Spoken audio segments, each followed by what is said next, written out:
Incendiaries. Incendiary shells contain flammable substance, usually white phosphorus. When it hits the target, the incendiary substance has a high chance of setting it alight. It has no armor-piercing capability though, suitable for igniting fuel tanks, particularly unprotected ones, and engines. These shells are particularly effective when used en masse. The more guns in your aircraft, the faster and brighter you can light up your opponent by literally engulfing it in fire. They can also be used effectively to set enemy boats on fire.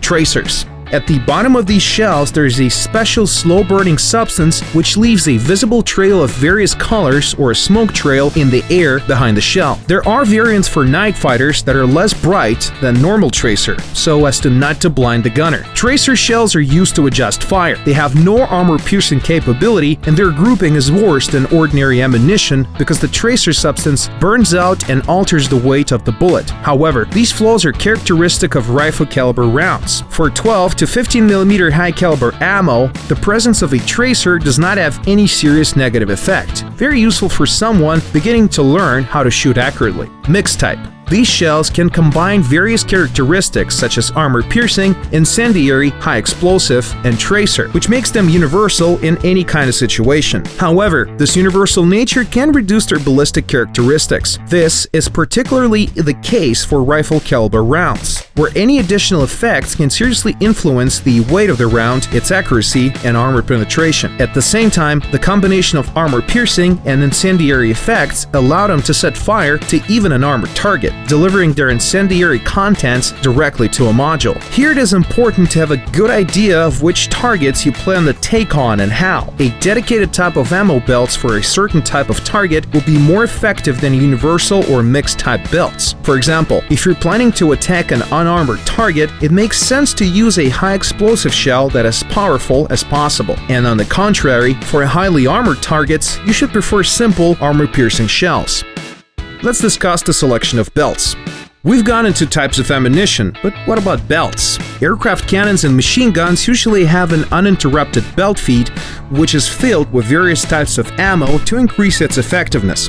You can see exactly what makes up the belt directly in the card when selecting shells. For example, if we see IT, HEF, HEF, HEF, IT, that means that every 5 shots from the belt will include 2 tracers and 3 high explosive fragmenting rounds, and the exact order is indicated.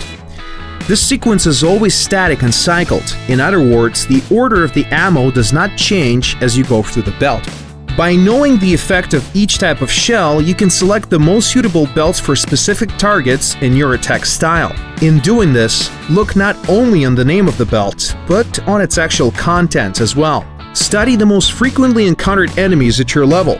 What materials are their aircrafts made of? Which parts of the vehicle are armored, and so on. Take into account your own playstyle. For sniper attacks on cockpits and engines, use belts with a more armor-piercing rounds inside. For methodically tearing apart airframes, your choice should be high explosive and fragmentation high explosive rounds. Do you aim well and want to catch enemy off guard? Select belts for stealth attack. They don't contain any tracer ammo, and the enemy under attack will not know who's attacking them and from where, and that delay increases your chances of a successful attack.